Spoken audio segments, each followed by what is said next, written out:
Now we start with the Fox News Alert this busy Friday news night. Welcome to Hannity. Now tonight we are at the bitter end of what was another horrific, terrible week for the Biden administration. But it's Friday, so you know what that means. Joe Biden is now kicking back for another restful weekend of ice cream away from the White House.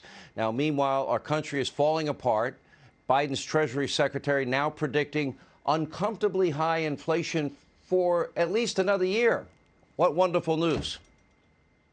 So I think there's a lot of uncertainty that is related to what's going on with Russia and Ukraine.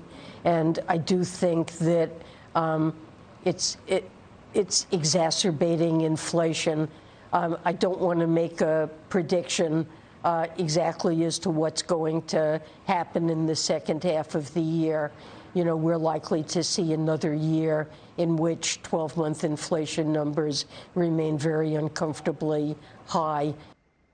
Oh, so much for transitory. Now, according to the Wall Street Journal, inflation is the single biggest concern for the American people. It's no surprise that nearly 60% of Americans are unhappy with Biden's performance. Well, no surprise to everyone except our cognitively impaired commander-in-chief, who seems to believe that his anti-energy policies, they've had nothing to do with rising energy costs, rising inflation, has nothing to do with government spending, nothing to do with his energy and economic policies. You decide. I love, Republicans saying it's Biden's gas pipeline. Biden said he's going to stop the Keystone pipeline, and I did. And that's the reason prices went up. Folks, let's get something straight here. The Keystone pipeline was 2 years away and had been 2% finished. Give me a break. So I'm sick of this stuff. We have to talk about it because the American people think the reason for inflation is government spending more money. Simply not true. Simply is true, unless you're really that dumb, Joe, because you have to be really, really dumb to believe that. You know, Joe Biden is now, I blame all of my failures on Vladimir Putin Biden. That's not going to fly. Gas prices, as every American knows, were already way up before Putin invaded Ukraine. Inflation was already at a 40-year high before Vladimir invaded Ukraine. And by the way, the oil and gas market, that is a futures market, Joe. And I know that's probably a little too complicated for you to understand, especially in your compromised cognitive state at this point in your life. But according to Alberta's premier, you know that Keystone XL pipeline that you put the axe to? It would have been completed by today, and Canada would be sending us 900,000 barrels of oil a day. We can get it done in 8 months, and you won't have to be importing oil from Russia and begging some of the most unsavory characters in the world. Now, with that said, Canada is now telling us they can give us an extra 400,000 barrels of oil a day starting immediately. That means, Joe, you can stop begging OPEC like you have been, stop dealing with the corrupt, evil Iranian mullahs, stop begging the murdering thug in Venezuela, Maduro, because it's humiliating and it's embarrassing. I'd rather get it from little Justin and Canada. At least they're an allied country and they're not run by a murdering dictator, but a wannabe little dictator than Justin. Anyway, Democrats are opting for catchy slogans instead. Take a look. You may have noticed this week that your gas prices have gone up. I want to talk to you a little bit about why. A lot of it has to do with Vladimir Putin. We need to be honest with the American people. The battle for freedom has its cost here at home as well. People are already feeling Putin's price hikes at the pump.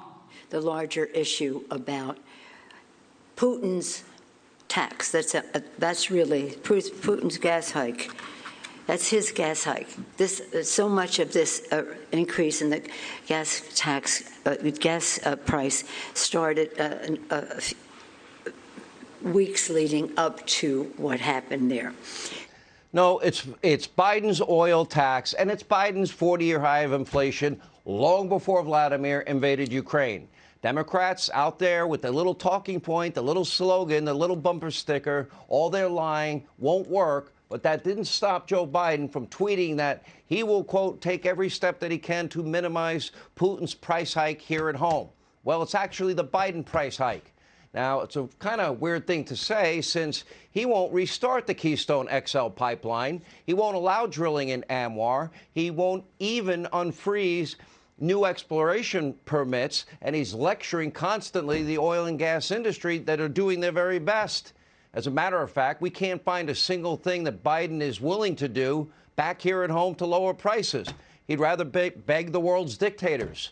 Now, he's willing to beg every single dictator, every despot in the world who hates the United States. He wants them to increase energy production in their countries. How is that any different in terms of how it impacts the environment? Interesting question.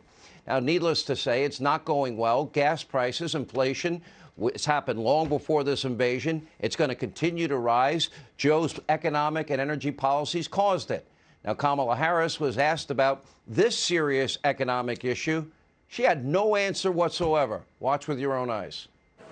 President Biden has said that Americans will feel some pain for the sake of defending freedom and liberty, but there does seem to be no end game in sight.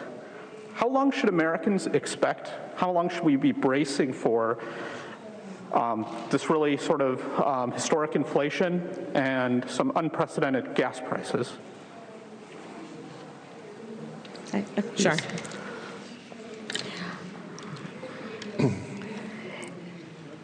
In terms of the discussions that the President, Johannes, and I had, they ranged in subject, including the issue of the Black Sea, and I'll let him explain in more detail as he would like. Who's worse? Is it Joe or Kamala? That was a simple question to ask. And for the record, she never managed to answer the question.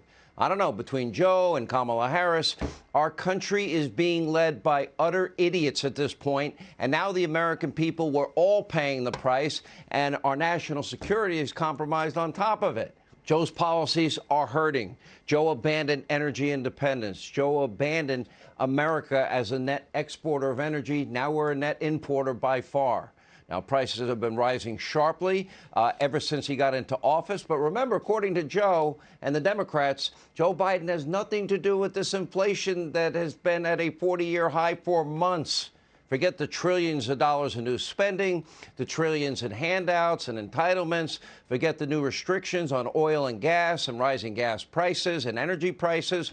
According to the left, this is all Vladimir Putin's fault because he invaded Ukraine 19 days ago. This week, our very own Peter Doocy asked Circle Back chief propagandist Jen Psaki if the administration was planning to blame Putin for everything that goes wrong in the U.S. until the midterms. Take a look. Inflation goes up today. The president's statement blames the Putin price hike. Are you guys just going to start blaming Putin for everything until the midterms? Well, we've seen the price of gas go up at least 75 cents since President Putin lined up troops on the border of Ukraine. And last month, the statement didn't mention the Putin price hike. It mentioned inflation because of the pandemic. Why is that? Well, Peter, last 2 years, there was a global pandemic.